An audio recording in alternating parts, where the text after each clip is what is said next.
عید مبعث۔ اسلام میں جو 4 اہم ترین روزے ان میں سے ایک 27 رجب کا روزہ ہے، جب اعلان رسالت ہوا، یعنی مبعث کا مطلب جس دن پیغمبر نے اعلان رسالت کیا، یعنی جس دن غار حرا میں اقرا بسم ربک الذی خلق کی پہلی وحی نازل ہوئی، اسلام کا آغاز۔ اور دوسرا اہم ترین روزہ 18 ذی الحجہ ہے، جس دن غدیر خم میں الیوم اکملت لکم دینکم اسلام کے مکمل ہونے کا اعلان ہوا۔ تو یہ 2 تاریخیں ہیں کہ جہاں سے اسلام اسٹارٹ ہوا ہے، جہاں پہ اسلام کمپلیٹ ہوا ہے۔ یہ 2 تاریخیں ہماری 2 بہت بڑی عید ہیں، اور دونوں میں ہمیں انتہائی تاکید کے ساتھ روزہ رکھنے کا حکم دیا گیا۔ 27 رجب کا روزہ مومنین کی اکثریت رکھتی ہے، مگر یہ عید مبعث اگر یہ نہ ہوتی، یعنی اللہ کے رسول اگر اس دنیا میں تشریف نہ لاتے یا دنیا میں آتے اور ساری زندگی خاموش رہ کر اس دنیا سے 63 سال کے بعد رخصت ہو جاتے، مثلا یعنی اسلام کا اعلان نہ کرتے، تو نہ یہ 7ویں امام کی شہادت کی تاریخ ہو رہی ہوتی، اور نہ 28 رجب کو آقا حسین کو مدینے سے کربلا جانا پڑ رہا ہوتا۔ تو یہ جتنی بھی ہماری تاریخیں ہیں، غم کی یا خوشی کی، وہ سب کا آغاز ہوتا ہے 27 رجب سے۔ تو واقعاً وہ ایک عید ہے اور اس کو عید کے طور پہ منانا چاہیے۔ اب یہ اس کے اندر باقی باتیں میں چھوڑ دیتا ہوں کہ اچھے کھانے انسان پکائے، بچوں کو عیدیاں دے، اچھے کپڑے پہنے، باقاعدہ اس انداز سے اس کو سیلیبریٹ کرے جیسے عید، کیونکہ شہادت کا اتنا غم والا مرحلہ ہے کہ مجھے یہ چند جملے بھی ذرا مشکل سے میں کہہ پا رہا ہوں۔ اچھا، ایک بات اور عرض کر دوں اور اس کے بعد پھر میں آج کے موضوع پر آ جاؤں۔ اور وہ دوسری بات یہ ہے کہ اب ہماری آپ کی جو اگلی ملاقات ہو رہی ہے العصر میں، جو نیکسٹ پروگرام، شعبان کا مہینہ شروع ہو چکا ہوگا۔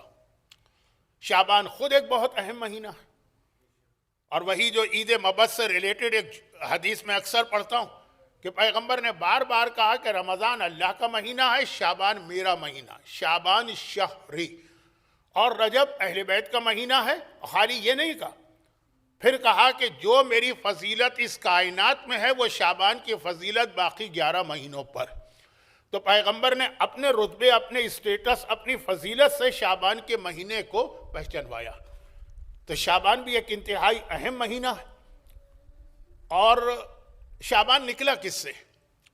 کیونکہ اب جو ہماری اگلی تقریر ہوگی شعبان شروع ہو چکا ہوگا، اور یہ بھی کوئی اتنا بڑا مسئلہ نہیں تھا، اگر 2-3 دن ہو گئے مہینہ شروع ہوئے تو اس کے بعد بھی یہ بات ہو سکتی تھی، لیکن وہ جو تقریر ہے اگلی، اس میں خود 3 ایسی مناسبتیں جمع ہیں، آقا حسین کی ولادت، آقا سجاد کی ولادت، آقا عباس کی ولادت، کہ کیا بیان کروں گا اور کیا بیان نہ کروں گا۔ تو یہ چند منٹ شروع میں لے رہا ہوں۔ شعبان، شعبان کا مطلب کیا ہے؟ اچھا، شعبان کا لفظ ایک اور حوالے سے ہر مومن جانتا ہے، تاریخ اسلام میں نہیں، تاریخ رسالت میں۔ پیغمبر نے اعلان رسالت کیا 27 رجب کو، قبولیت دعا کا اہم ترین موقع۔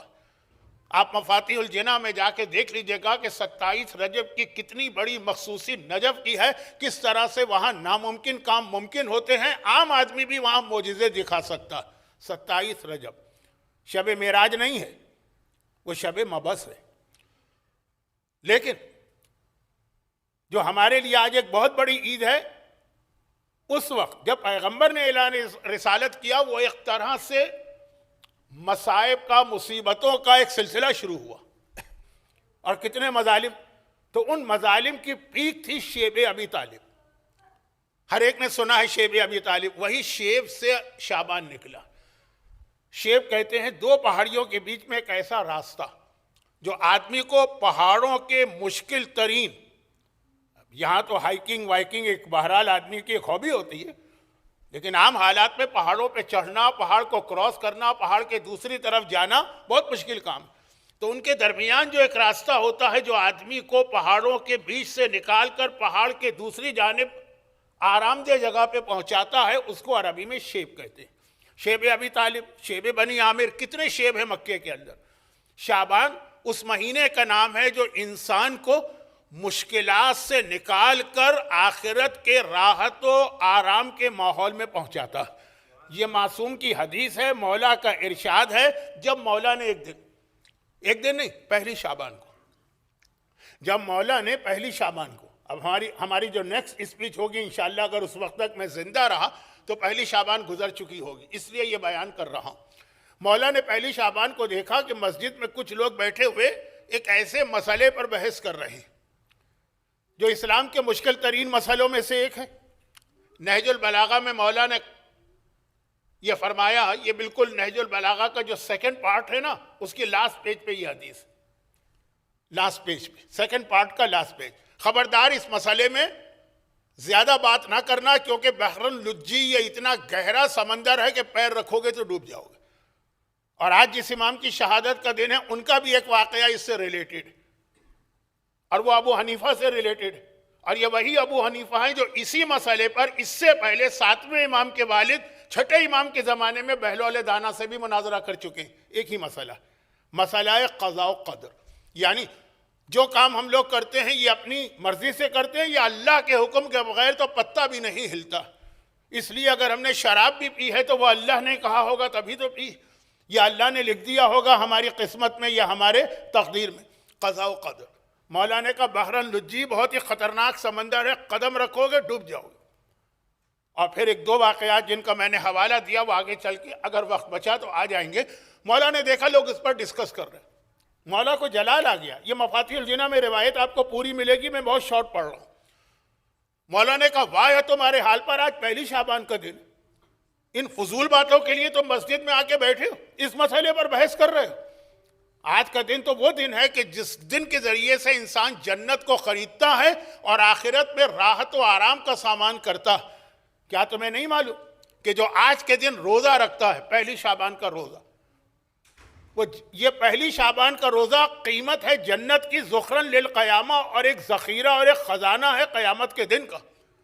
کیا تمہیں نہیں معلوم کہ یہ پہلی شعبان کے اعمال کرنے والے کو اللہ کتنا بابرکت بناتا؟ کہ یا امیر المومنین کچھ بیان کیجئے. کہ سنو، ایک دفعہ اللہ کے رسول نے ایک فوج بھیجی تھی دشمن پہ حملہ کرنے کے لیے. بڑی سخت لڑائی ہوئی اور دشمن کی طاقت جو تھی وہ بہت زیادہ تھی، تو پورے دن کی جنگ کے بعد بھی کوئی نتیجہ نہ نکلا. سورج ڈوبا، جنگ رک گئی، مسلمان تھکن کے مارے سو گئے. 4 مسلمان جاگ رہے تھے، وہ لشکر کے چاروں کونوں پہ بیٹھے ہوئے عبادت کر رہے تھے. ایک زید ابن حارثہ تھے اور ایک عبداللہ ابن رواحہ تھے. یہ 2 نام میں نے اس لیے لیے کہ جنگ موتا کے اندر اسلام کا علم بچانے کے لیے پہلے جعفر طیار شہید ہوئے، پھر زید بن حارثہ، پھر عبداللہ رواحہ. یہ 2 اسلام کے علمدار تھے اس جنگ موتا میں. کیا پڑھوں کیا نہ پڑھوں، بہرحال میری خود سمجھ میں نہیں آ رہا ہے. یہ 2 بہت عظیم صحابی، زید بن حارثہ، جنہیں پیغمبر کا بیٹا سمجھا جانے لگا تھا، اور پیغمبر نے اس رسم کو توڑنے کے لیے جب ان کی بیوی سے طلاق ہو گئی تو اس بچی زینب سے خود شادی کر لی. خیر، ادھر سے ادھر میں بھٹک رہا ہوں. اور یہ 2 اور صحابی، 4 صحابی عبادت کر رہے تھے کہ دشمن نے رات کے 12 بجے اچانک حملہ کر دیا. شب خون، سرپرائز اٹیک، سب مسلمان سو رہے اور اندھیرا ہے، پرانا زمانہ ہے نا، اندھیرا ہے. چنانچہ ہڑبڑا کے مسلمان اٹھے، اچانک حملہ ہوا ہے، خاتمہ ہے لشکر اسلام کا. اتنا سخت اندھیرا ہے، کچھ سمجھ میں نہیں آ رہا ہے ہتھیار کہاں رکھا ہے، دشمن کہاں سے. ایک دم سے دیکھا کہ یہ 4 صحابیوں کے چہرے سے الگ الگ، یہ مولا فرما رہے ہیں، حدیث مفاتیح الجنہ میں ہے جو ہر مومن کے گھر میں موجود ہے کتاب. ان 4 صحابیوں کے چہرے سے نور ظاہر ہوا، اور وہ نور اتنا پھیلا کہ پورا میدان جنگ جو تھا وہ ایسا لگا دن کا وقت آ گیا ہے. مسلمان سنبھلے، ہتھیار اٹھائے، اور پھر یہ نور دیکھ کر اتنا ان میں حوصلہ آیا، اتنی ان میں طاقت آئی کہ اب جو انہوں نے حملہ کیا، پورے دن کافروں کو شکست نہ دے سکے، رات کے شب خون میں کافروں کو شکست دی. لشکر اسلام واپس مدینے پہنچا خوشی کے شادیانے بچاتے ہوئے. تو پیغمبر اسلام نے فرمایا، میں بہت شارٹ کر رہا ہوں، روایت بہت لمبی، شاید مفاتیح الجنہ میں اتنی ڈیٹیل روایت کوئی اور نہیں.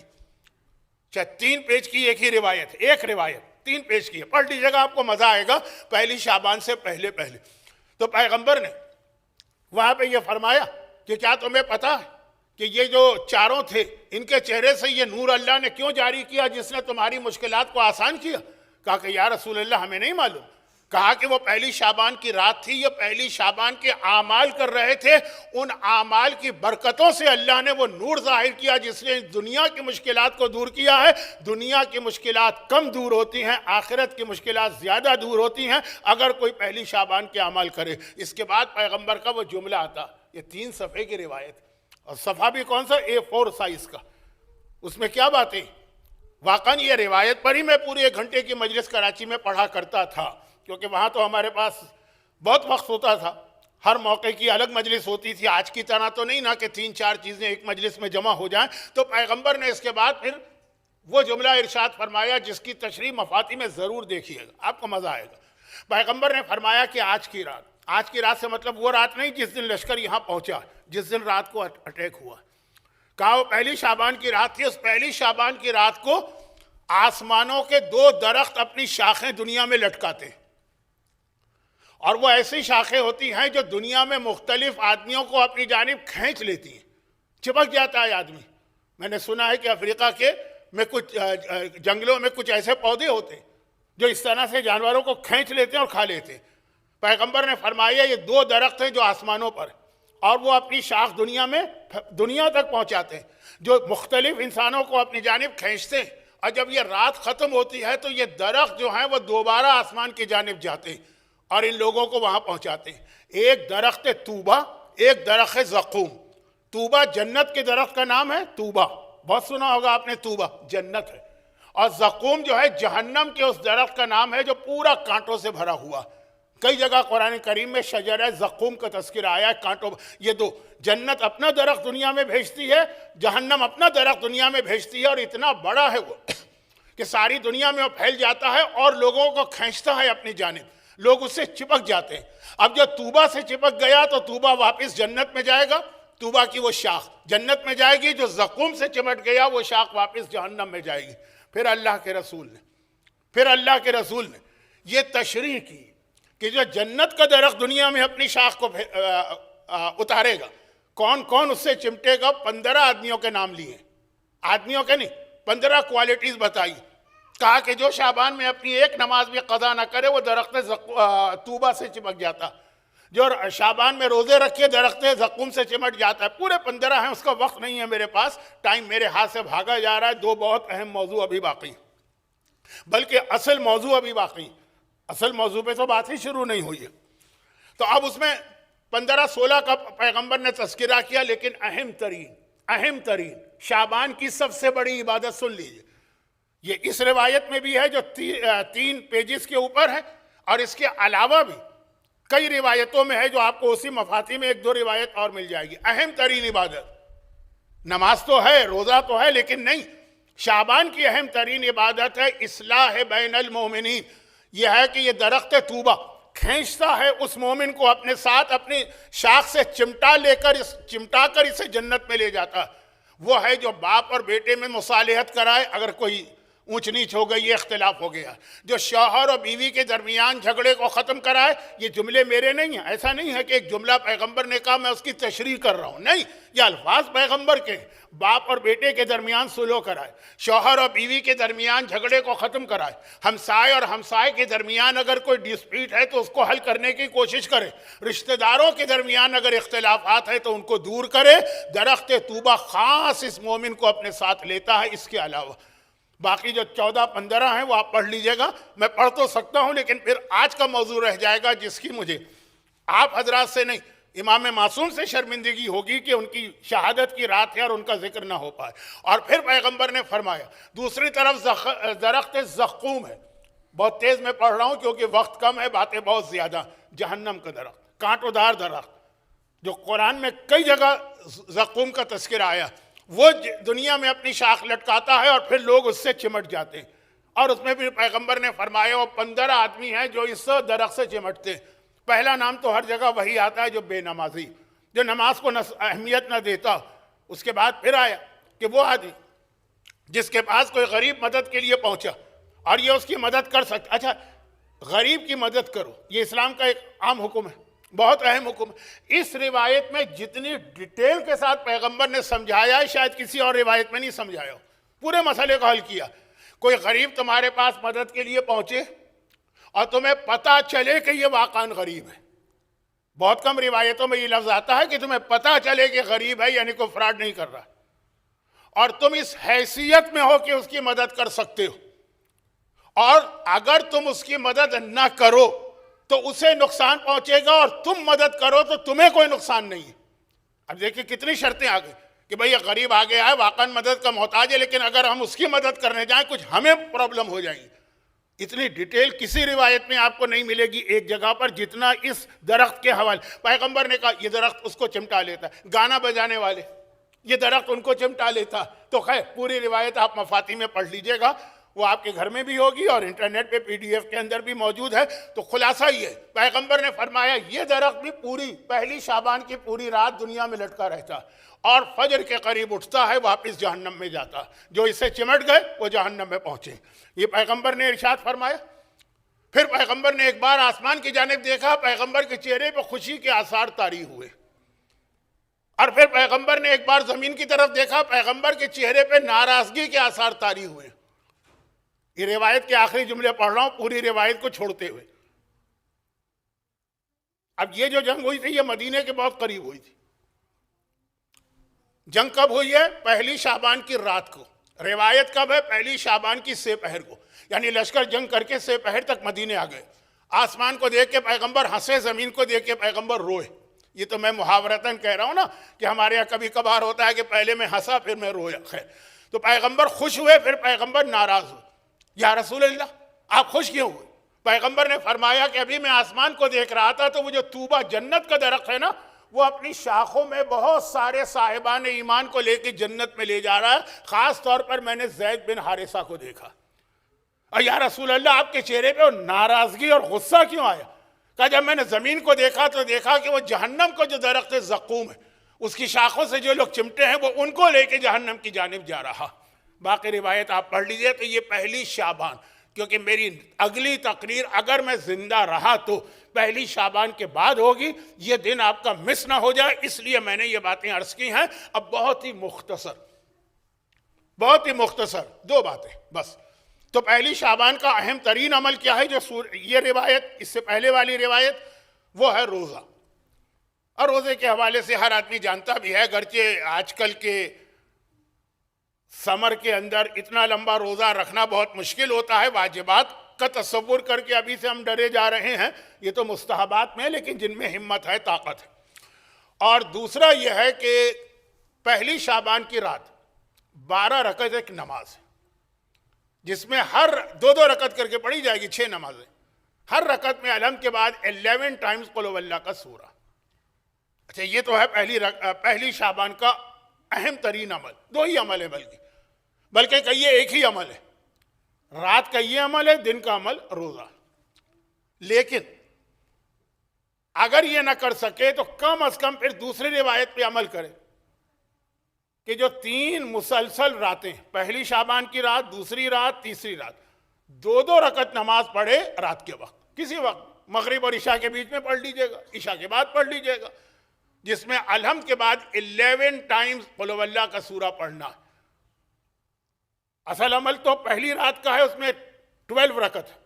لیکن 12 نہ پڑھیں یا 12 پڑھ لیں تو دوسری اور تیسری کو بھی 2 رکعت نماز خالی پڑھیں، لیکن 11 ٹائمز قل ہو اللہ کے ساتھ، پہلی رکعت میں بھی دوسری میں بھی. بہت مجھے جلدی ہے، میں خود بہت پریشان ہوں، اس لیے بس اس چیپٹر کو کلوز کرتا ہوں. اس کے بعد پھر شعبان کے کچھ اور اعمال ہیں لیکن وہ پہلی کے نہیں. تو انشاءاللہ اگلی تقریر میں 2-4 منٹ لے کر باقی اعمال اگلی تقریر میں بتا دوں گا. آج مجھے صرف یہ فکر تھی کہ اگلی تقریر تک 27 رجب کا روزہ آ رہا ہوگا، وہ ذرا سی اہمیت آ جائے جو آ گئی. اور پہلی شعبان کی رات کا عمل، پہلی شعبان کے دن کا عمل، پہلی شعبان کی فضیلت. اچھا اب یہ تو شعبان کے حوالے سے ہمیں ایک پیغام دیا گیا جس میں اہم ترین پیغام آپ نے کیا سنا کہ افضل ترین عبادت شعبان کی ہے. بلکہ اگر میں یہ جملہ کہہ دوں تو شاید غلط نہ ہوگا کہ جتنا میری لیمیٹڈ نالج ہے، جتنی میری ریسرچ ہے، 2 آدمیوں کے درمیان، 2 مومنوں کے درمیان مصالحت کرانا، ان کے جھگڑے کو ختم کرانا، جتنی تاکید شعبان کے مہینے کی آئی اتنی اور کسی مہینے میں نہیں آئی. اور اس حوالے سے ہمارے سامنے جو اہم ترین ایک رول ماڈل آتا ہے، ہر امام ایک رول ماڈل ہے، جو اہم ترین رول ماڈل آتا ہے وہ ہمارے ساتویں امام. وہ کیسے؟ وہ ابھی بات ہوتی ہے. ہمارے ساتویں امام اس حوالے سے اہم ترین رول ماڈل ہے. ساتویں امام کا لقب کاظم. کاظم کے معنی غصے کو پینے والا، ضبط کرنے والا، بہت ہی ٹالرنٹ قسم کا انسان، پیشنس والا انسان. اور یہ لقب ہر امام کا ہونا چاہیے. ہر امام، دشمنوں کے مصائب تو ہر امام نے برداشت کیے، بلکہ بعض تو ایسے ایسے مصائب ہیں کہ ہم اور آپ مر جانا بہتر سمجھیں گے، برداشت نہیں کریں گے. پانچویں امام کو ان کی ماں کا طعنہ دیا گیا. پورا واقعہ ہے جو پانچویں امام کے حالات میں. 10ویں امام کے زمانے میں شہزادی کونین پر اتنی بڑی تہمت لگائی گئی کہ زمین و آسمان کانپ اٹھے، مگر 10ویں امام بھی ہیں برداشت کر رہے. مگر پانچویں امام بھی ہیں جن کی ماں کی جسمانی ساخت کے حوالے سے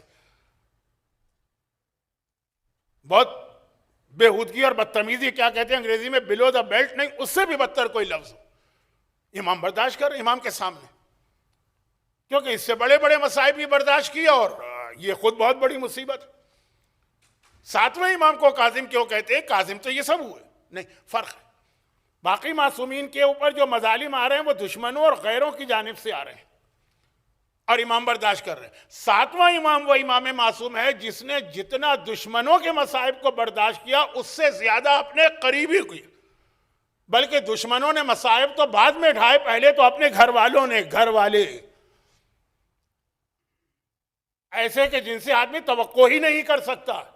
خاص طور پر پرانے ماحول کے اندر جو آدمی کے لیے ایک بہت بڑا سہارا ہوتے ہیں. پرانے زمانے کے اندر بھائی بھائی کا بہت بڑا سہارا ہوتا تھا. حضرت عباس کے حالات میں جو مرثیے وغیرہ آپ پڑھتے ہیں اس سب میں اس کا تذکرہ ہوتا، قوت بازو ہوتا. بھائیوں کے ہاتھوں جو مصائب ساتویں امام نے برداشت کیے، اس کی مثال خاندان اہل بیت میں اس سے پہلے نہیں تھی. کاظم. لیکن امام نے مصالحت سے کام لیا، جھگڑے کو، اختلاف کو آگے نہیں بڑھنے دیا. اس کی اب تھوڑی سی وضاحت کرنے جا رہا ہوں. قرآن کریم کی جس آیت سے میں نے آج کی مجلس شروع کی، 2 آیتیں تھیں. پہلی جو آیت میں نے تلاوت کی ہے اس کا بیان ابھی تھوڑی دیر کے بعد ہوگا. میرا اصل موضوع تو وہی، اللہ کرے کہ اس وقت مجھے مل جائے. دوسری آیت سورہ حجر کی وہ آیت ہے جو ہمیشہ میں ساتویں امام کے حالات میں بیان کرتا ہوں، اور یہ وہ آیت ہے جس کی وجہ سے عالم اسلام میں ایک بہت بڑا اختلاف آج تک چلا آ رہا. سورہ حجر قرآن کریم کا سورہ نمبر 15، آیت ہے وَلَقَدْ آتَيْنَاكَ، اے حبیب، اے رسول، ہم نے تجھے عطا کیا. کیا عطا کیا؟ سبعن من المثانی. اب آپ میں سے اگر کوئی گلف میں سے ہو کے آیا ہے تو آپ کو پتا ہے کہ سب کہتے ہیں 7 کو. حج عمرے پہ جانے والوں کو پتا ہے کہ خمسہ 5 کو کہتے ہیں. وہ تو خیر ہمارے اہل بیت کے حوالے سے بھی مشہور. حج عمرہ میں نے اس لیے کہا کہ وہاں جگہ جگہ دکانیں کھلی ہیں، ہر چیز کل شے 5 ریال 5 ریال 5 ریال. سبعہ کہتے ہیں 7 کو، 7 سماوات، 7 آسمان. سبن قرآن کہتے ہیں ہم نے آپ کو عطا کیا 7 من المثانی. مثانی ثانی سے نکلا ہے، یعنی 7 وہ چیزیں جو ڈبل ہیں. والقرآن العظیم، اور ہم نے آپ کو عطا کیا قرآن. 2 چیزیں آیت میں آئی ہیں. ہم نے آپ کو 7 وہ چیزیں دی جو ڈبل ہیں، اور ہم نے آپ کو قرآن دیا. اب عالم اسلام میں بحث ہوئی کہ یہ کون سی 7 چیزیں ہیں جو ڈبل ہیں اور پیغمبر کو عطا ہوئی. تو زیادہ تر، بلکہ یہ کہوں کہ 99% مسلمانوں کا اتفاق ہے کہ اس سے مراد ہے الحمد کا سورہ. یعنی ترجمہ یہ ہوا کہ اے حبیب، ہم نے تمہیں عطا کیا الحمد کا سورہ اور قرآن. پھر اس کے بعد یہ مسئلہ ہوا کہ جب یہ الحمد کا سورہ الگ سے بتایا اللہ نے، الحمد کا سورہ کو مثانی کیوں کہا گیا، ڈبل کا؟ اس لیے کہ 2 بار نازل ہوا، ایک بار مکے میں ایک بار مدینے میں. کچھ نے کہا نہیں، اس لیے اس کو ڈبل کہا گیا کہ اس کے بالکل برابر سے 2 حصے. پہلے حصے کے اندر جو ہے وہ ہم اللہ کی تعریف کرتے، دوسرے اہدنا الصراط سے ہمارا بیان شروع ہوتا. خیر لمبی بحثیں جس کا آج وقت نہیں. کہا جب یہ آیت میں آیا کہ ہم نے آپ کو الحمد عطا کی اور ہم نے آپ کو قرآن، تو اس کا مطلب الحمد الگ ہے، قرآن الگ. چنانچہ بہت سارے مسلمانوں کا یہ نظریہ ہے کہ الحمد قرآن کا حصہ نہیں.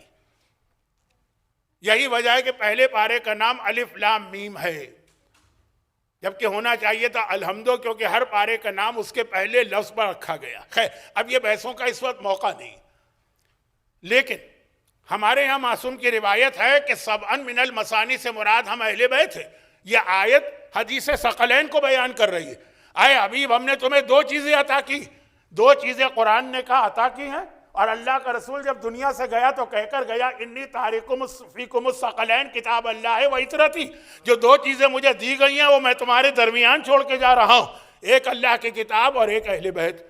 اب اہل بیت کو ساتھ جو دو آئے ہیں، یہ کیوں کہا گیا؟ اس لیے کہ اہل بیت 14 ہیں، مگر آپ دیکھیں گے کاؤنٹنگ کریں نام جو ہے وہ 7 ہیں، یہی 7 نام پھر ریپیٹ ہو کے آئے، نام 7 ہیں، شخصیتیں 14 ہیں، لیکن 14 بھی ہم اور آپ کہتے ہیں، اصل میں سب ایک ہی نور کے حصے ہیں، وہ ایک ہیں، دنیا میں 14 لباس پہن کے آئے لیکن نام ان کے 7 ہیں، اور وہی 7 نام ریپیٹ ہو کے آئے، محمد ہے وہ ریپیٹ ہوا، علی ہے وہ ریپیٹ ہوا، 7 میں آخری نام ہے موسیٰ، اور یہ واحد نام ہے جو ریپیٹ نہیں، واحد تو نہیں ہے لیکن یہ نام ریپیٹ نہیں ہوا۔ یہ نام چھٹے نے اپنے بیٹے کا یہ کہہ کر رکھا تھا کہ مجھے میرے جد پیغمبر اسلام کی وصیت تھی کہ میں اس بیٹے کا نام موسیٰ رکھوں۔ یہ چھٹے امام کے بڑے بیٹے نہیں تھے، یہ چھٹے امام کے تیسرے نمبر کے بیٹے تھے، بڑے بھی نہیں تھے، دوسرے نمبر کے بھی نہیں تھے، تیسرے نمبر کے تھے۔ اور ان کے حالات میں اور حضرت موسیٰ نبی کے حالات میں بڑی، بہت زیادہ تو نہیں لیکن ایک بہت بڑی سملیرٹی اور مشابہت ہے جس کو ابھی بیان کرنا۔ تو جو قرآن نے کہا کہ ہم نے تمہیں 7 عطا کیے، تو ان میں آخری اور 7واں جو ہے وہ ہے ہمارا وہ 7واں امام جس کی شہادت کا آج دن ہے، جن کا نام تو موسیٰ ہے لیکن ان کا لقب کاظم ہے۔ اچھا، اب یہ بھی میں بتا دوں کہ قرآن کریم میں حضرت موسیٰ کا ایک جگہ ذکر ایک عجیب لفظ سے آیا۔ قرآن نے حضرت موسیٰ کو بھی ایک ٹائٹل دیا ہے، موسیٰ غضبان، غصے والے موسیٰ۔ ایک وہ موسیٰ تھے جو غضبان تھے، ایک یہ موسیٰ ہے جو کاظم ہے۔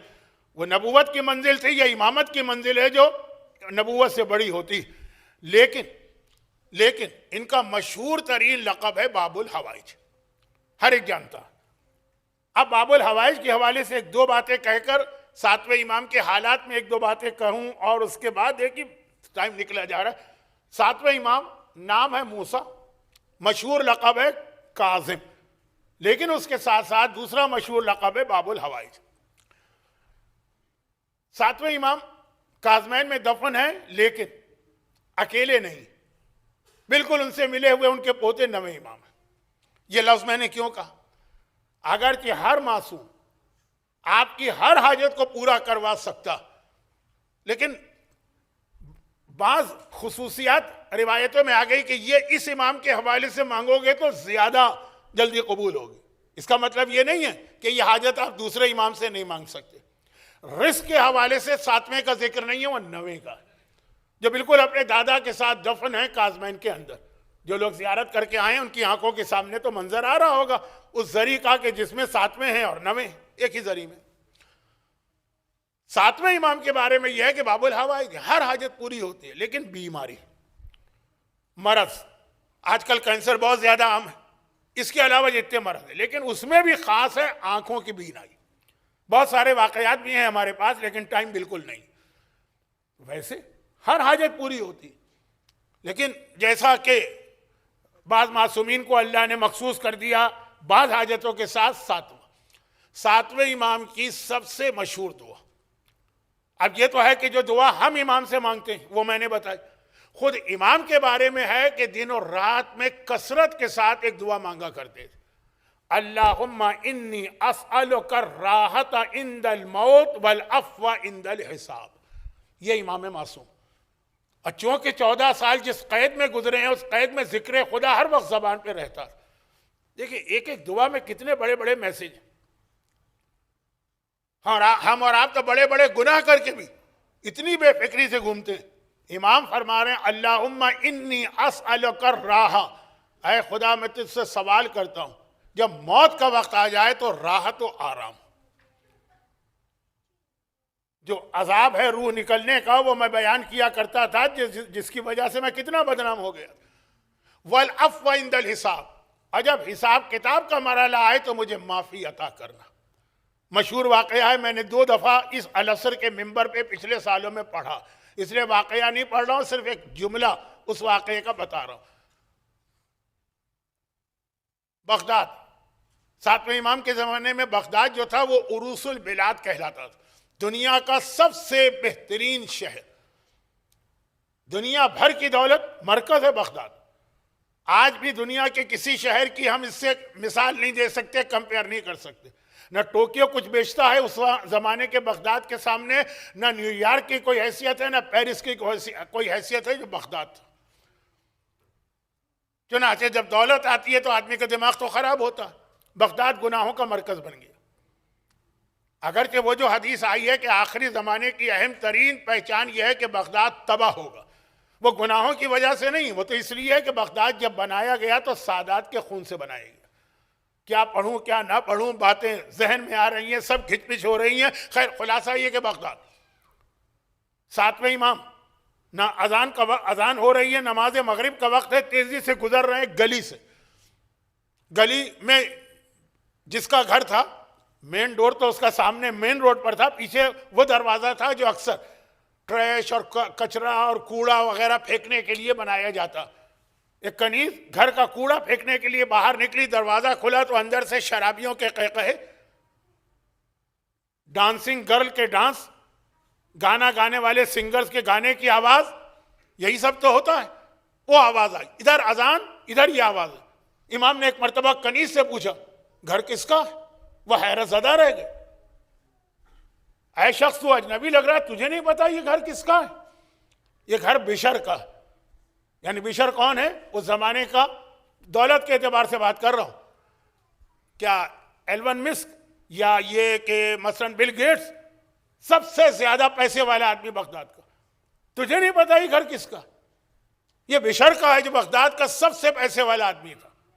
کون ہے آج کل؟ ایک وہ ایموزین کے مالک کے پاس سنا ہے بہت دولت ہے، یہ ایکس یا ٹویٹر والے کے پاس تو سنا ہے سب سے زیادہ دولت ہے۔ انڈیا کے لوگ بیٹھے، کوئی امبانی شمبانی صاحب ہوتے ہیں۔ خیر، کہا تجھے نہیں پتا کس کا گھر ہے؟ بشر۔ امام نے پوچھا وہ آزاد ہے کہ غلام؟ اب تو کنیز کی حالت تباہ ہو گئی، میں کہہ رہا ہوں وہ بغداد کا سب سے مالدار شخص ہے، وہ کیوں غلام ہونے لگا؟ وہ تو آزاد ہے۔ امام نے کہا طور طریقے بھی آزاد لوگوں کے لگ رہے ہیں، ایسا لگ رہا ہے کہ حساب کتاب سے بھی آزاد ہو گیا ہے، عذاب خدا سے بھی آزاد ہو گیا ہے۔ بس یہ جملہ کہا اور امام آگے بڑھ گئے۔ پھر یہ بشر نے سنا، توبہ کی امام کے ہاتھ پر تو ایسی کہ امام نے بغداد میں اپنا نائب اس کو بنایا۔ مگر یہ جو امام کا جملہ کہ یہ جو آزاد لوگوں کے طور طریقے ہیں کہ شرابی پی جائیں، گانے سنے جائیں، بے حجابی اختیار کی جائے، مس گیدرنگ میں شرکت کی جائے، خود یہ دعا دن اور رات میں 1000 مرتبہ مانگتے تھے، اللہم انی اسألک الراحۃ عند الموت والعفو عند الحساب۔ 7واں امام 14 سال قید میں رہا، یہ ہر مومن جانتا۔ یہ الگ بات ہے کہ پروردگار کا طریقہ یہی ہوتا ہے، جو دشمن کرتا ہے تو اس کو خدا اسی طرح جواب دیتا کہ شاید دنیا میں سب سے زیادہ سادات کرام 7ویں امام ہی کی اولاد میں سے، موسوی اور کاظمی سید۔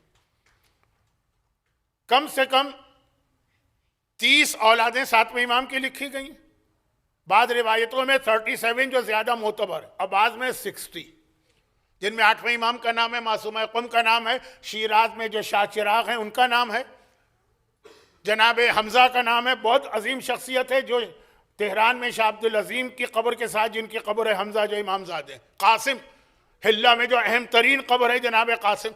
ایک دفعہ میں زیارت کے قافلے کے ساتھ گیا تھا، جناب قاسم کی شہادت کی تاریخ آ گئی تھی تو کربلا میں اتنا غم تھا کہ میرے ساتھیوں نے مجھ سے پوچھا جو قافلے میں تھے کہ مولانا نہ آج عاشورہ ہے نہ 21 رمضان ہے، یہ ایسا کربلا میں سوگ۔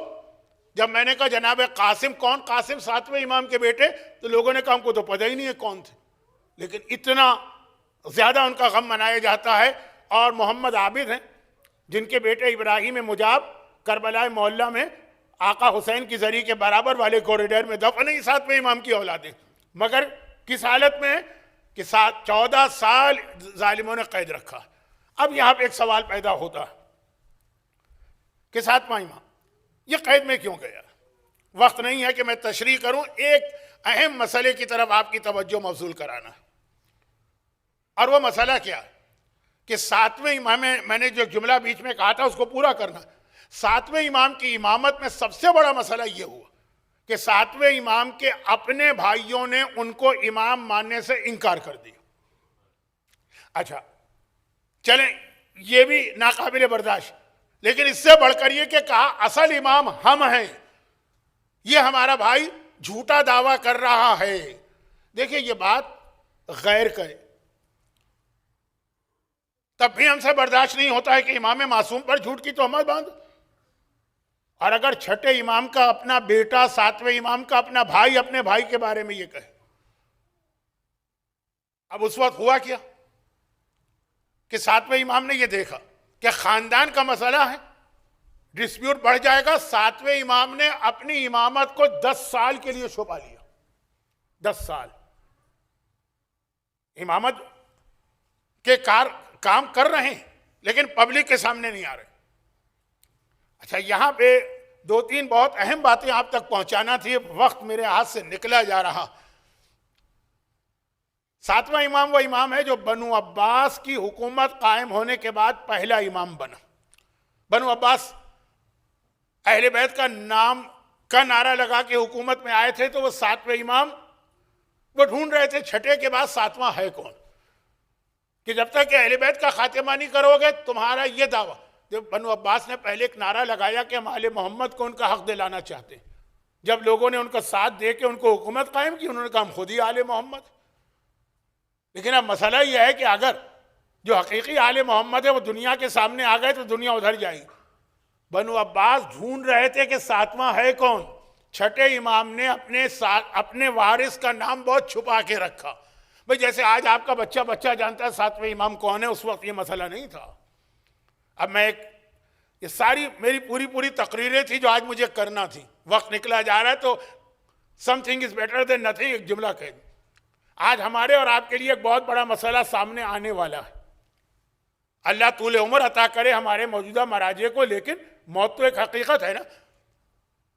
پوری تیاری ہو رہی ہے آج کہ مثلا اگر آغا سیستانی کا انتقال ہو گیا تو اس کے بعد مرجعیت کے حوالے سے شیعوں کو اتنا کنفیوز کیا جائے گا۔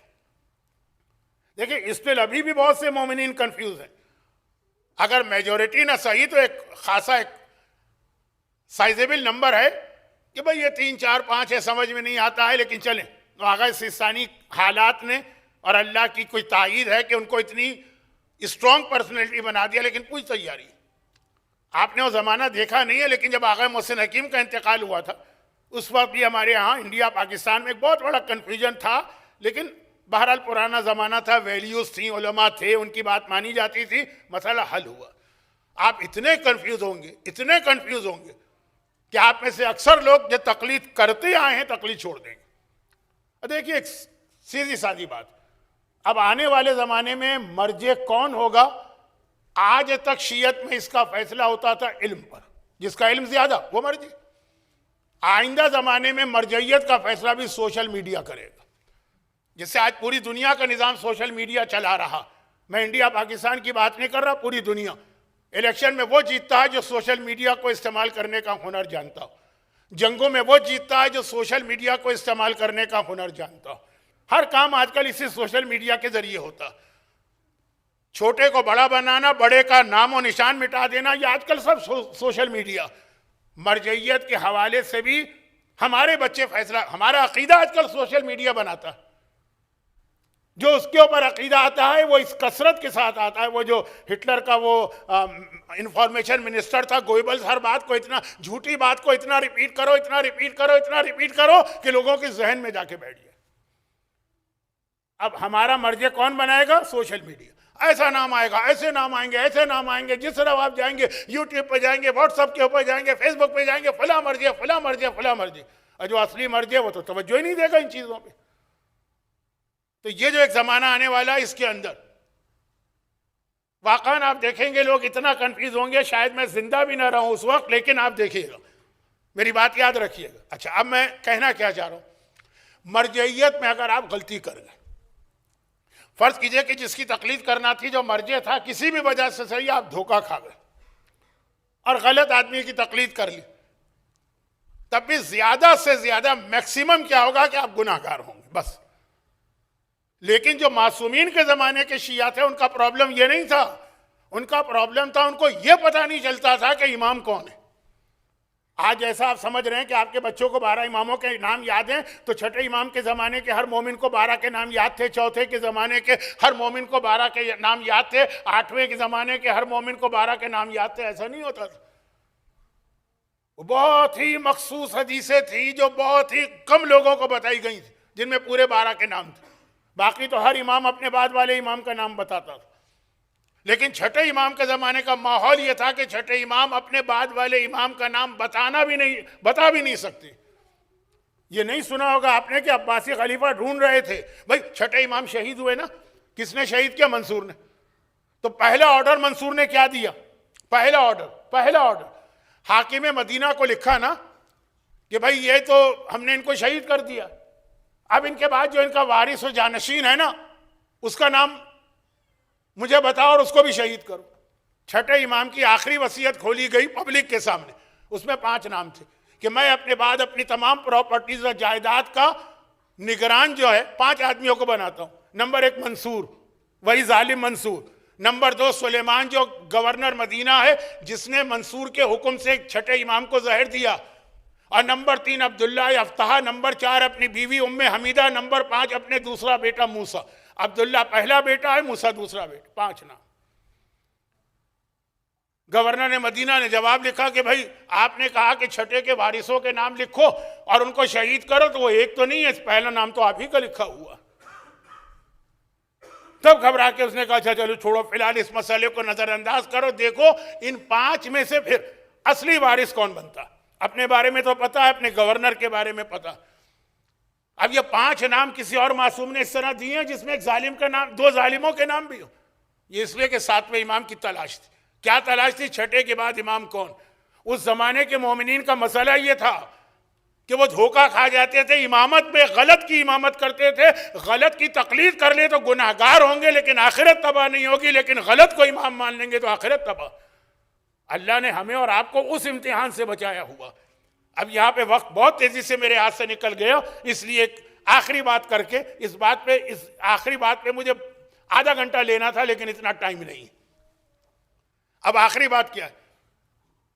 دیکھیں پھر میں بات ریپیٹ کر دوں، آج آپ کے پاس پوری حدیثیں ہیں جس میں پورے 12 اماموں کے نام ہیں، بلکہ رسول اللہ کی حدیثیں ہیں کہ میرے بعد یہ میرے 12 جان، لیکن یہ حدیثیں اس زمانے میں چھپائی گئی تھی۔ کس کی طرف سے؟ خود امام کی طرف سے۔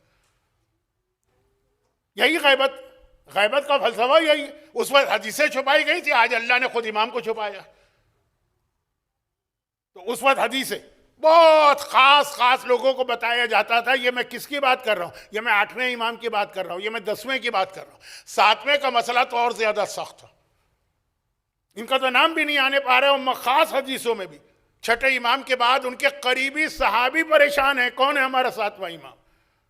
اب سنیے میرا وہ جملہ جو اصل آج کی مجلس کا عنوان تھا، وہ مجلس پتہ نہیں کہاں چلی گئی، تو عنوان بھی وہیں چلا گیا جہاں مجلس چلی گئی۔ بس اب یہ آخری بات سن لی، 7ویں امام کی امامت کو لوگوں نے کیسے پہچانا؟ عام لوگ نہیں، مخصوص اصحاب، پکے شیعہ، کلوزسٹ شیعہ، انہوں نے کیسے پہچانا؟ اچھا، مختلف اماموں کی امامت کو ہم نے کس طرح پہچانا ہے؟ مولا علی کی امامت کو غدیر خم کے اعلان سے مثلا پہچانا گیا۔ آقا حسن کی امامت کو مولا کی آخری وصیت سب کے سامنے کی تھی۔ آقا حسن وہ امام تھے کہ جن کے نام کی وصیت سب کے سامنے ہوئی۔ ہر امام کے الگ واقعات ہیں۔ 7ویں امام کے حوالے سے ایک جملہ سنی۔ 7واں امام پورے اماموں میں واحد امام کہ جو مخلص شیعہ ہیں۔ کون مخلص شیعہ؟ عام نہیں، سلمان فارسی جیسے، ابو ذر غفاری جیسے، عمار یاسر جیسے، مقداد جیسے، ان لوگوں نے 7ویں کو کیسے پہچانا؟ ان تک وہ حدیث نہیں پہنچی تھی چھٹے کی، کیونکہ وہ بہت کم لوگوں کو بتائی گئی۔ انہوں نے پہچانا 7ویں امام کو صرف ایک طریقے سے، اور وہ ہے علم حلال و حرام۔ بہت آپ کو معمولی علم لگتا ہوگا کہ فلاں چیز کون سی نجس ہے، کون سی پاک ہے، وضو کیسے کریں، غسل کیسے کریں، خمس کیسے نکالیں۔ یہ 7واں امام آج اس کی شہادت کا دن ہے، یہ پیغام لے کے جائیے۔ ساتویں امام کو پہچانا، اور کن لوگوں نے؟ سلمان فارسی جیسے اصحاب نے، علم حلال و حرام کے ذریعے سے۔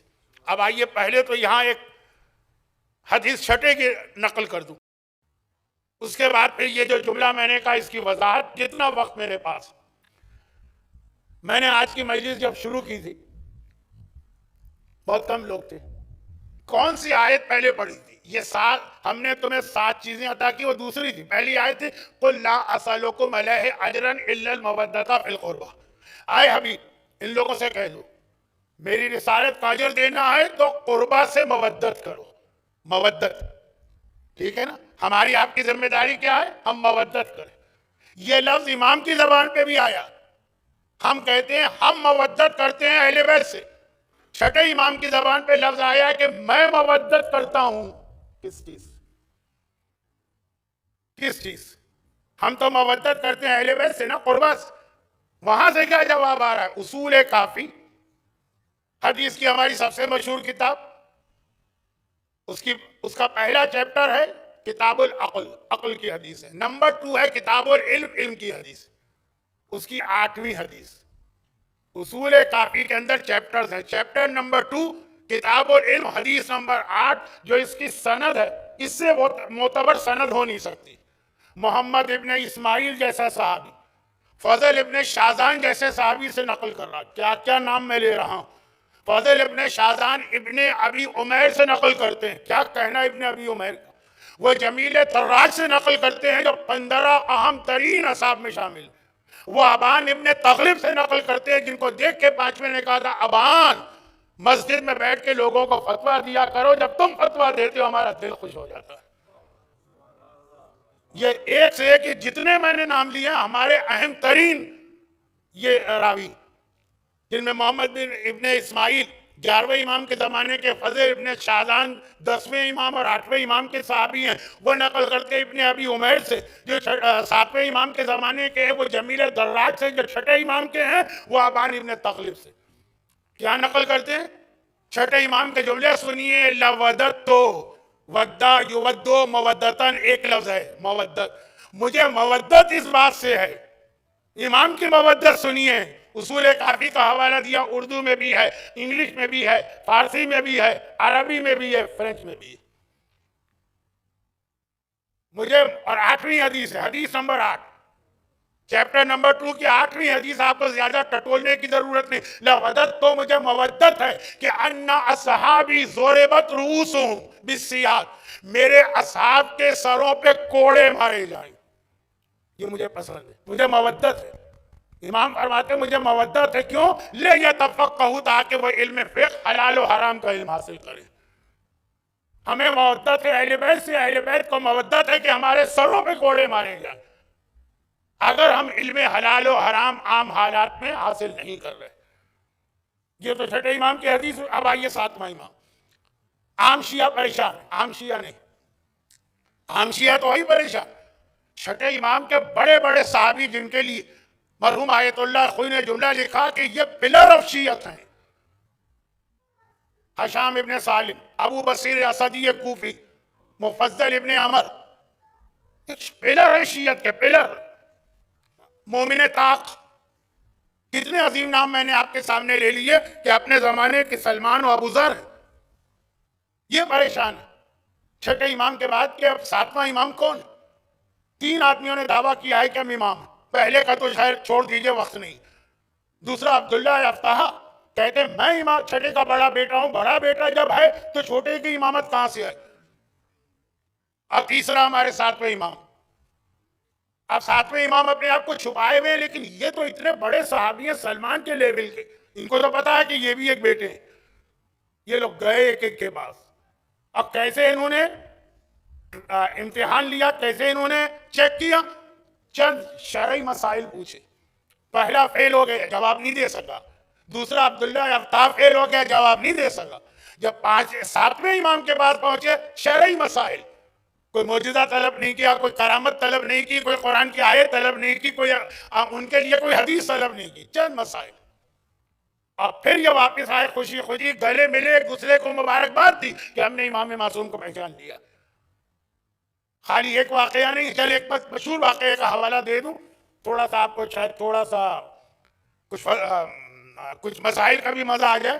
شتیتا نیشا پوری, آج کون ہے کہ جو اسلام سے واقف نہیں؟ جب 74 میں پہلی بار نہیں تو پھر میرے حالات ہو جائیں گے, چھوڑی. شتیتا نیشا پوری, نیشا پور شہر کے اندر کتنا شاندار ان کا روزہ اب بن گیا جب یہ واقعہ مشہور ہو گئے. 74-75 میں جب میں نے واقعہ پڑھا تھا, اور جن لوگوں نے سنا تھا میری تقریروں میں, وہ ایران جا کے ڈھونڈتے تھے تو ان کو نیشا پور میں شتیتا کے قبر کا پتہ نہیں چلتا. اب آج دیکھیں سٹی سینٹر کے اندر کتنا شاندار روزہ ہے, ہر ایک کو معلوم ہے ان کا واقعہ کیا. محمد ابن علی نیشا پوری نیشا پور کے تمام شیعوں کے نمائندے بنے. لوگوں نے کہا ہمارے پاس خمس جمع ہو گیا ہے. نیشا پور کہاں؟ اس زمانے کا مدینہ کہاں؟ مدینہ, بغداد بھی نہیں, مدینہ. خمس پہنچانا امام تک ذمہ داری, لے کے جاؤ, پرانا زمانہ ہے اور کوئی طریقہ نہیں ہے فنڈز کو ٹرانسفر کرنے کا, ہی لے کے چلے بڑی رقم. آخر میں ایک بڑھیا آئی شتیتا, اس نے کچھ چھوٹی سی رقم دی. واقعہ بہت مشہور ہے, میں اس کی تفصیل میں نہیں جاتا, لیکن لوگوں نے کہا اتنی بڑی رقم اس زمانے کے اعتبار سے بہت بڑی رقم تھی. آج کو تو اگر آپ کمپیئر کریں تو ملین میں پہنچے گی. تم جا تو رہے, لیکن صحیح آدمی کے ہاتھ میں دینا. اس نے کہا مجھے کیا پتا چلے کہ صحیح کون ہے غلط کون ہے, کا ایک طریقہ. ساتھ میں ہمارے کچھ مسئلے بھی, ہم یہ مسئلے کاغذ پہ لکھتے ہیں. 70 کاغذ منگوائے گئے, ہر ایک نے الگ الگ مسئلہ لکھا, 1 2 3 4 70. اس کے بعد پھر اس کو بند کیا گیا. باقاعدہ جو پرانا زمانہ تھا خاص طریقہ ہوتا تھا, جیسے آج کل بھی جو پیکٹ وغیرہ بنتے ہیں کوریئر کمپنی وغیرہ کے, ایمیزون کے, اس ٹائپ کا اس کو بند کیا. پھر اس پر سیل لگائی بہت سخت قسم کی. اس کے بعد اس کے اوپر 3-4 ایک عجیب انداز کی رسیاں باندھی. عجیب انداز کا مطلب یہ کہ اگر کوئی اس کو کھولے تو دوبارہ نہیں باندھا جا سکتا ہے, پتہ چل جاتا ہے چیز کھل گئی. خیر, اور اس کے بعد کہا کہ تم جاؤ مدینے میں جاؤ, خمس امام کو دینا. لیکن اب یہ لوگوں نے امام کو دیکھا تو نہیں ہے نا, کسی سے پوچھیں گے امام کون ہے, اس نے کہا یہ امام ہے, تو ان کو کیا پتا یہ امام ہے کہ نہیں. خاص طور پر یہ محمد علی نیشا پوری سے کہا کہ صحیح آدمی کو دینا. اب پہچان یہ ہے کہ ہم تمہیں یہ 70 الگ الگ چھوٹے چھوٹے پیکٹ دے رہے ہیں. پہلے دن جا کے یہ ان کو دینا اور کہنا اس میں ہمارے مسئلے, ہمیں اس کا جواب چاہیے, اور اگلے دن جا کے جواب لینا.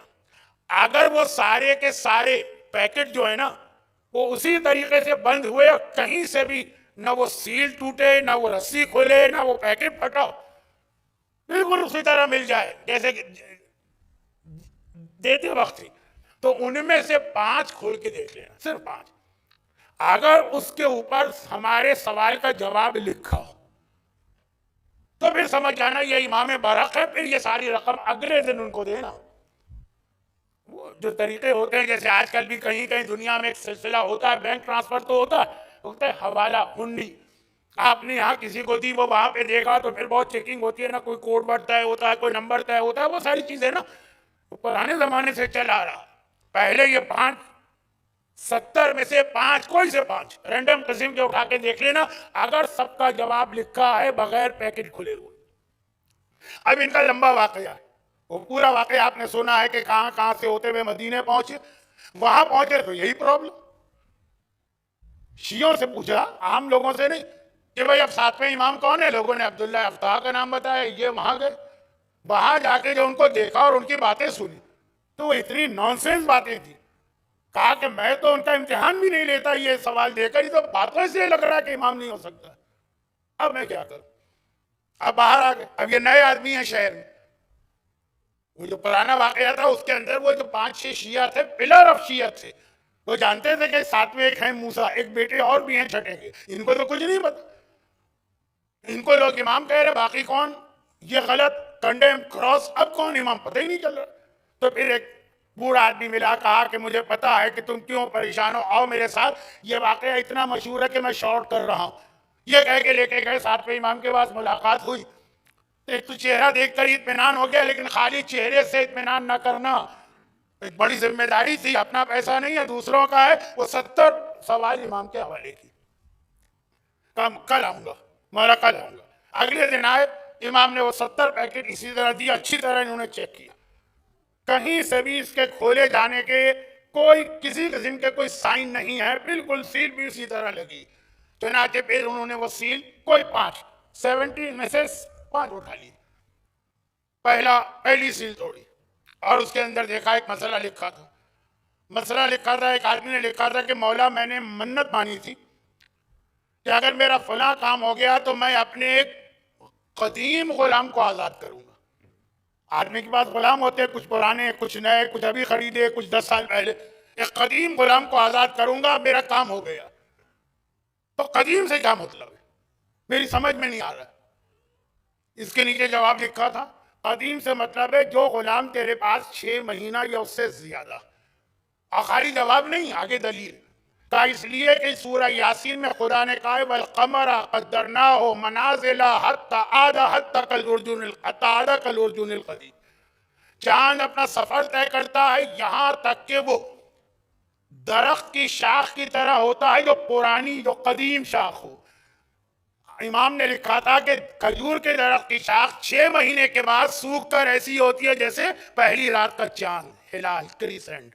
6 مہینے میں جا کے وہ حالت ہوتی ہے. تو قرآن نے کہا کل ارجون القدیم، قدیم کہتے ہیں 6 مہینے کو. جواب لکھا ہوا بھی ہے، سوال کے مطابق بھی ہے، اسی طرح سے بند ہے. اس نے 69 بچے نا تھیلی، ادھر ادھر ایک اور اٹھا لی، اس کو توڑا. دوسرے نے لکھا تھا کہ مولا میں نے منت مانی تھی کہ میں راہ خدا میں مال کثیر صدقہ کروں گا. کثیر، بہت زیادہ. اب کثیر کسے کہتے ہیں؟ کتنی مقدار کو کثیر کہا جائے گا؟ 1,00,000، 2,00,000، 5,00,000، 10، 50، 25، کتنا؟ اس کے نیچے لکھا تھا امام کا جواب ہے. اس نے خالی سوال لکھا، جواب لکھا ہوا. امام نے کہا 84 صدقہ کر. اگر تیرے پاس جانور ہیں، بکریاں ہیں تو 84 بکریاں دے، اگر اونٹ ہے تو 84 اونٹ دے، درہم ہے تو 84. دلیل یہ ہے کہ سورہ توبہ میں خدا نے کہا تھا وَلَقَدْ نَصَرَكُمُ اللَّهُ فِي مَوَاطِنَ كَثِيرًا. اے حبیب ہم نے تمہیں کثیر جگہوں پہ مدد کی ہے. کاؤنٹنگ کرو تو رسول خدا کی جنگیں 84 بنتی ہیں، کثیر 84 ہے. بالکل سوال جیسا ویسے ہی جواب ہے، دلیل کے ساتھ ہے. اس نے دیکھا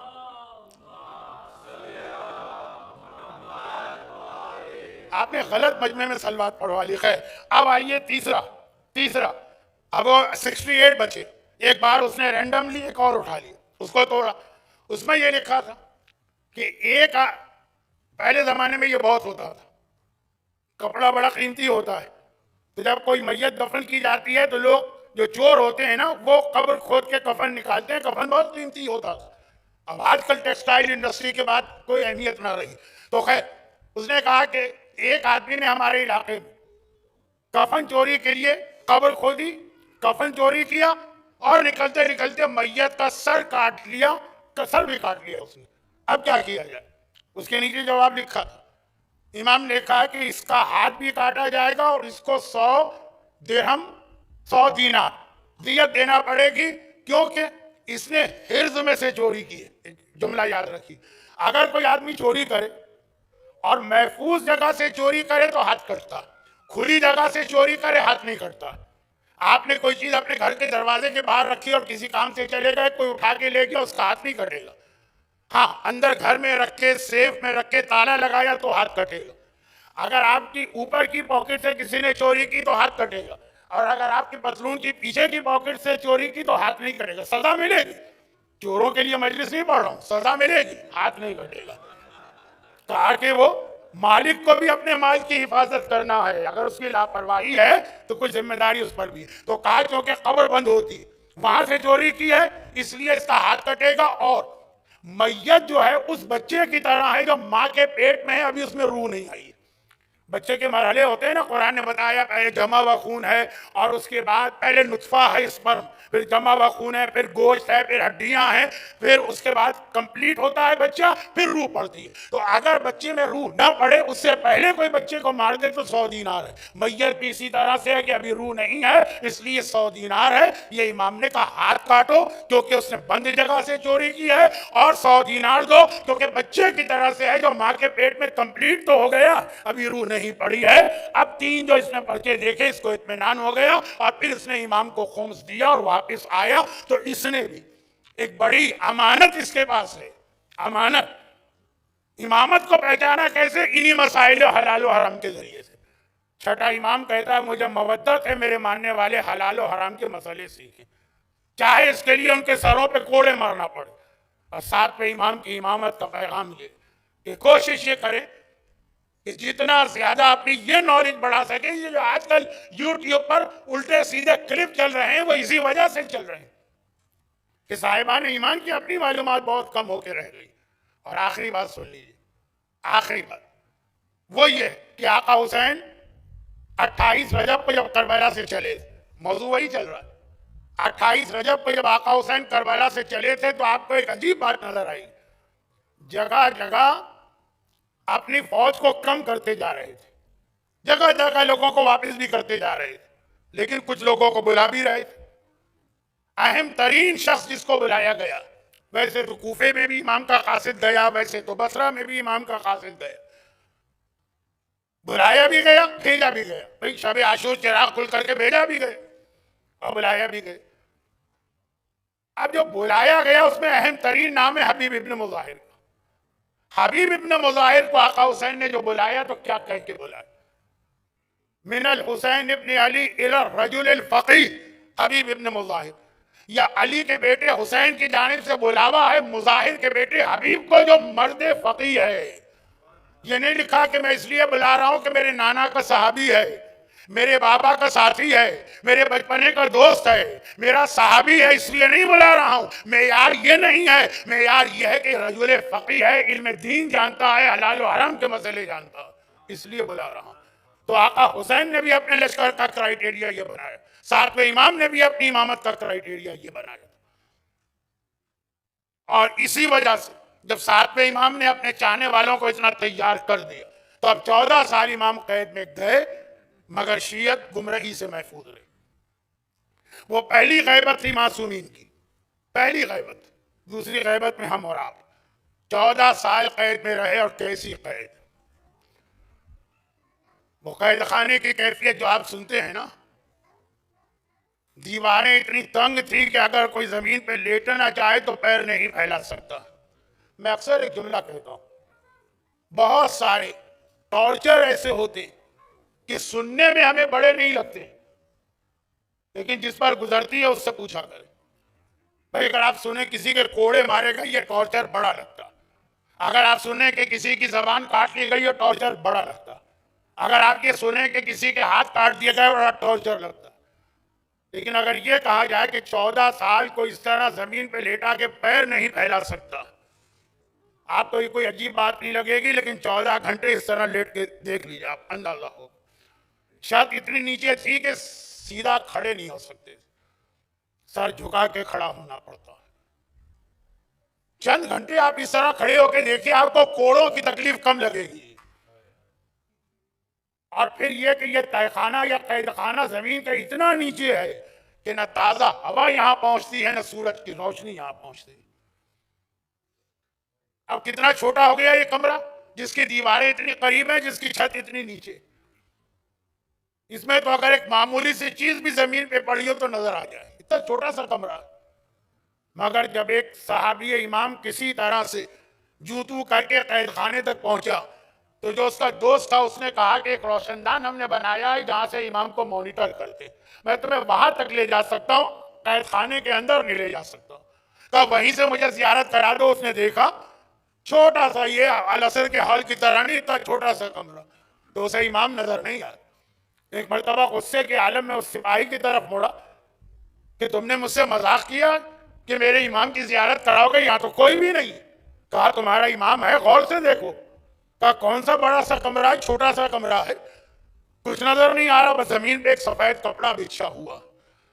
کہا جسے تم سفید کپڑا سمجھ رہے ہو نا، یہی وہ تمہارا امام معصوم ہے جس کی زیارت کے لیے تم آنا چاہ رہے تھے. 14 سال اس قید خانے میں امام نے گزارے. اور اس کے بعد ایک خاص واقعہ پیش آیا جس کے بیان کا وقت نہیں، جس کے نتیجے میں ہارون نے کہا میں شکار پہ جا رہا ہوں. وہ اپنے آپ کو ایبسنٹ ظاہر کرنا چاہتا، اور اے سندی جو اس کا ملازم جو امام کی قید میں جیلر، تم میری ایبسنس میں امام کو زہر دے دینا۔ اب تین روایتیں ہیں، ایک روایت ہے انگور میں زہر دیا گیا، ایک روایت یہ کہ کھجوروں میں زہر دیا گیا، اور ایک روایت یہ ہے کہ امام کو کپڑے میں لپیٹ کے شہید کیا گیا۔ بہرحال جو انگوروں یا کھجوروں والی روایت ہے اس کے اعتبار سے کہا ان کو زہر دے دینا، مگر کیونکہ یہ آج کل مصائب میں جملہ لوگ پڑھ دیتے ہیں جوش میں، غلط ہے، کہا مگر پہلے ان کو اس قید خانے سے نکال کے ایک آرام دہ کمرے میں منتقل کرنا اور پھر زہر دے دینا۔ کیوں؟ کہا اس لیے کہ جب زہر دے دینا تو 40 جو بڑے لوگ ہیں بغداد کے انہیں بلا کے گواہی لینا کہ دیکھو ہم نے تو ان کو آرام سے رکھا ہوا، یہ بیمار پڑ گئے ہیں، ایسا نہ ہو کہ ان کی موت ہو جائے تو الزام ہم پر آ جائے۔ تو قید خانے سے منتقل کیا ایک آرام دہ کمرے میں، امام کی شہادت وہاں ہو، اور یہ 40 آدمی آئے اور یہ امام کو دیکھ رہے ہیں کہ امام نے ایک بار ان کو مخاطب کیا اور کہا تم دیکھ رہے ہو میرا چہرہ کتنا سرخ ہے، کل یہ چہرہ جو ہے زرد پڑ جائے گا اور پرسوں یہ چہرہ بالکل سفید ہو جائے گا جیسے بدن میں خون کی ایک بوند نہیں، اور میں دنیا سے چلا جاؤں گا کیونکہ اس ظالم نے اپنے ظالم آقا کے کہنے پہ مجھے زہر دیا۔ جلدی سے سندی نے ان 40 کو تو بھیجا، اور امام 23 رجب کو زہر دیا گیا، جسم سرخ ہوا، 24 رجب کو جسم زرد ہوا، اور 25 رجب کا دن آ گیا جب امام کا سارا جسم اتنا سفید ہو گیا جیسے کسی کے بدن سے آپ پورا خون نکال لیں۔ اور پھر اب سندی نے ایک مرتبہ حکم حاکم سے امام کا جنازہ اٹھایا اور بغداد کے پل پہ جا کے رکھا، اور مقصد یہ تھا کہ رات کے اندھیرے میں بغداد کے پل پہ تو آمد و رفت ہوتی رہتی ہے نا، ایک ہائی وے ہے، شہر سے باہر جانے والے اسی پل سے گزریں گے، باہر سے شہر میں آنے والے اسی پل سے گزریں گے، اور اتنا سا لاشا آپ نے دیکھا نا سفید کپڑے کے برابر ہے یہ لاشا، اس کے اوپر سے جانور گزر جائیں گے جہاں گھوڑوں کی ٹاپوں تلے، یہ پوری رات یہ لاشا اس طرح پامال ہوگا کہ صبح کو کسی کو پتہ بھی نہ چلے گا۔ مگر نہیں، اسی رات کو عجیب واقعہ پیش آیا، بغداد کے اندر سے سواریاں نکل رہی ہیں مگر پل کے بیچ میں پہنچتی ہیں ساری سواریاں رک گئی، باہر سے سواریاں آ رہی ہیں پل کے بیچ میں پہنچتی ہیں ساری سواریاں رک گئی، ان کے مالکوں نے چابک مارے، کوڑے مارے، کوئی جانور قدم آگے نہیں بڑھاتا۔ اب ان کے مالک سمجھ گئے کوئی عجیب بات ہے، وہ اپنی سواری سے اترے، ہوا کیا ہے، کیا دیکھا، ادھر کے گھوڑے ادھر کے گھوڑے، اور ان کے درمیان ایک سید مظلوم کا، فاطمہ کے ایک معصوم بیٹے کا لاشا پڑا ہوا ہے جس کے احترام میں گھوڑے رک گئے ہیں۔ بس یہ منظر دیکھنا تھا۔ ظالم نے تو لاشا اس لیے رکھا تھا کہ توہین ہو، مگر یہ معجزہ دیکھ کر اس شان و شوکت کے ساتھ میں امام کا جنازہ اٹھا کہ سارا بغداد اس جنازے کو کندھا دینے کے لیے آیا، ہر طرف آواز بلند ہو گئی کہ واہ کاظمہ، واہ موسیٰ، فاطمہ کا بیٹا دنیا سے گیا۔ اس طرح ساتویں امام دنیا سے گئے، مگر کس حالت میں جنازہ اٹھا، سارے بغداد نے آ کر جنازے کو کندھا دیا، جبکہ گھر والا کوئی قریب نہ تھا، اور ایک جنازہ کربلا میں تھا جہاں سارے گھر والے موجود ہیں، حتیٰ جوان وارث بیٹا بھی موجود ہے، اور اپنی آنکھوں کے سامنے بابا کے لاشے پہ گھوڑے دوڑتے دیکھ رہا ہے۔ خالی اتنا نہیں، اگلا دن آیا تو اسی لاشے کے پاس سے بیویوں کو لے جایا گیا، وہ بھی ایک عجیب منظر تھا۔ یہ بیویاں ان کو یاد ہے، ایک 28 رجب کی تاریخ تھی جب مدینے سے ہماریوں کا قافلہ چلا تھا، اونٹ لائے گئے تھے، محملیں تھیں، پردے پڑے تھے، سوار کرانے والے وارث تھے، ام فروا کو قاسم نے سوار کرایا، لیلا کو اکبر نے سوار کرایا، کلثوم کو عباس نے سوار کرایا، ارے حسین کو، زینب کو خود حسین نے سوار کرایا، مگر یہی ہماریاں جب 11 کو لائی گئیں، نہ محملیں ہیں نہ ہماریاں ہیں، خالی اونٹ ہیں، کوئی سوار کرانے والا بھی نہیں ہے، اور ان کے درمیان وہ لاشا پڑا ہے جو گھوڑوں تلے پامال ہے۔ ہر بیوی نے اپنے اپنے وارث کو آواز دی، فروا نے قاسم کو پکارا، لیلا نے اکبر کو پکارا، زینب نے دیکھا، کہا بیویوں گھبراؤ نہیں، یہ ہماریاں، یعنی یہ سواریاں آ رہی ہیں، سوار کرانے والے نہیں ہیں، ارے میں تو ہوں نا، میں تمہیں سوار کراؤں گی، آؤ فروا میں سوار کراتی ہوں، آؤ لیلا میں سوار کراتی ہوں، آؤ کلثوم میں سوار کراتی ہوں۔ مگر آخر میں اپنی باری آئی، دائیں دیکھا حسین نظر نہیں آ رہے، بائیں دیکھا اکبر نظر نہیں آ رہے، ایک بار فرات کو دیکھا، آواز دی عباس، مدینے میں دوڑ کے آیا تھا، ارے ارے یہاں آ کے دیکھ تیری بہن سوار ہو رہی ہے، کوئی سہارا دینے والا نہیں ہے۔ بس اس موقع پہ میرا مظلوم چوتھا امام آگے بڑھا، پھوپھی اماں اگر کوئی اور نہیں ہے آپ کا جوان بھتیجا ہے۔ ایک بار سجاد نے سواری پہ پھوپھی کو سوار کرایا، اور وہ دیکھیے ساتھ میں امام کا تابوت بھی آ گیا، وہ سواری ہماری یہاں بھی آ گئی۔ کھڑے ہو جا